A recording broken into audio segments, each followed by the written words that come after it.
Today we're out here to both clear out sites at the Cedar River Bridge and then assist Public Works so that they can come in and clean up the sites. Conditions in which these people are living is really not safe, it's not sanitary, and it's almost inhumane to have people existing in that lifestyle.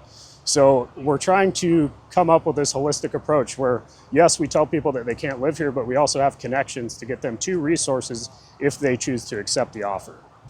Our policy gives us different processes at different locations. In this case, we could have cleared this site out without any warning. We chose to come out last week with a social service provider, the Recovery Navigator program, contact anybody who is here, let them know that the site would be cleaned up by Public Works this week.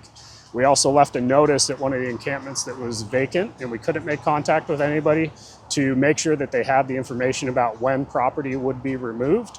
We were also able to offer social services to those who were willing to take it in the form of treatment, in this case for drug addiction. The 3 people we contacted last week said that they were open to it, but declined to take the offer at the time that it was given to them. One of the things that we're learning is that we have to be very persistent with these offers and continue to reach out, make the contacts, follow up. That's something that a partnership that we're working on building with the Recovery Navigator program is going to help us with.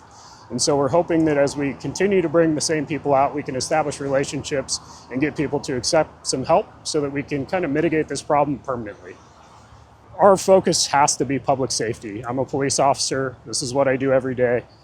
We can't do this without working with Public Works, the Parks Department, and some of these outside governance agencies like the Recovery Navigator program. So it has to be a team effort, and that's one of the things that has taken us some time to figure out how to get the processes working internally, how to build these relationships, and come up with plans to actually fix the problem.